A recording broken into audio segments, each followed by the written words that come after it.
Jadi ada presiden kayak Pak Jokowi yang jarang keluar negeri, disalahkan, ya kan? Jokowi nggak pernah keluar negeri, Jokowi tidak peduli politik luar negeri. Saya sering keluar negeri, Prabowo sering keluar negeri. Aneh gitu. Sebetulnya nggak ada masalah gitu, benar nggak? Situasi mungkin berubah. Sekarang dinamikanya geopolitik begitu kacau. Kita tidak tahu kawan siapa, lawan siapa. Kita beruntung, saya beruntung. Presiden Indonesia menerima warisan dari pendiri-pendiri bangsa kita, bahwa politik luar negeri Indonesia adalah politik non-aligned, politik non-blok. Kita bersahabat sama semua negara, kita bersahabat sama semua kekuatan. Kita tidak mau terlibat dengan fakta-fakta militer siapapun.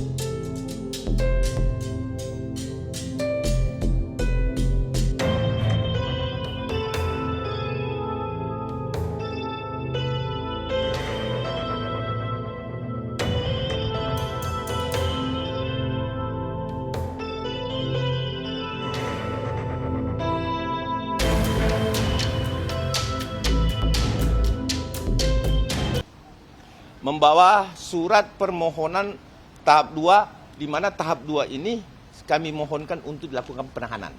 Nanti kita kasih ke teman-teman wartawan ya, poin-poinnya, bahwa apa yang kita terapkan di sini adalah di mana ya, ini saya langsung masuk ke inti, bahwa di mana di dalam negara manapun juga di dunia, bila mana terjadi tindak pidana berulang, maka itu harus dilakukan penahanan.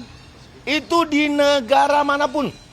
Ya, bukan cuma di Indonesia. Ini kita malu nih sebagai warga negara, terus aparat penegak hukum yang melihat persoalan seperti ini.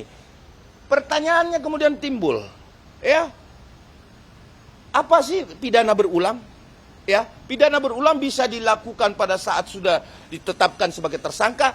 Yang lebih parahnya lagi adalah Saudara Roy Suryo adalah mantan narapidana yang notabene melakukan tindak pidana berulang dengan kasus sejenis.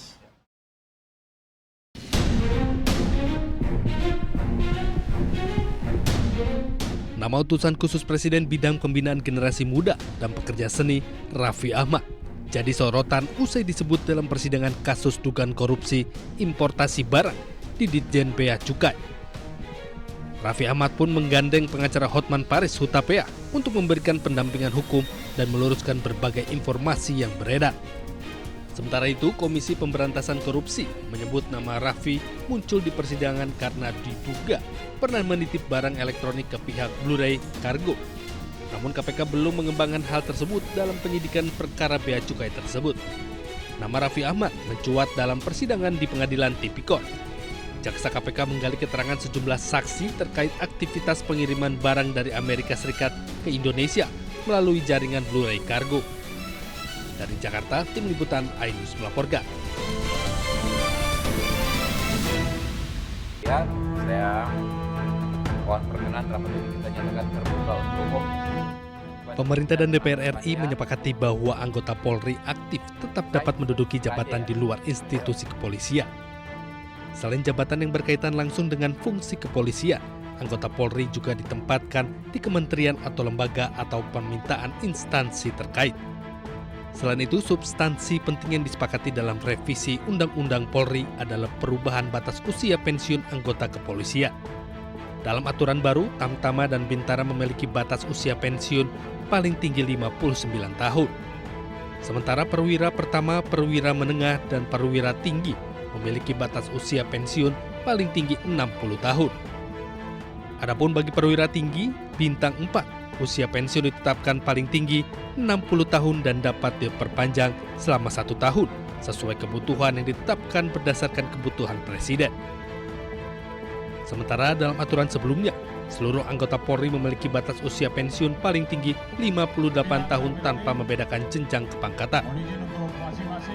Yang berikut itu adalah mengenai penugasan Polri di luar struktur yang kita akan kembalikan kepada apa yang dibunyikan dalam Undang-Undang Dasar 1945 pasal 30 ayat 4 bahwa memang tugas Polri itu ada 3. Yang pertama adalah Harkamtipmas, jadi pemeliharaan ketertiban masyarakat. Yang kedua adalah perlindungan dan pelayanan terhadap masyarakat, dan yang ketiga adalah penegakan hukum.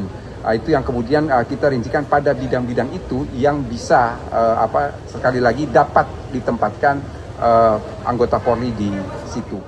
Ingin bahwa Polri ke depan betul-betul menjadi institusi yang bisa memenuhi apa yang diharapkan masyarakat. Tadi dijelaskan ada 7 isu krusial. Kapolri juga menyebut pendapatan polisi aktif di jabatan sipil dilakukan sepanjang ada permintaan dari kementerian atau lembaga bersangkutan. Tim Liputan iNews melaporkan.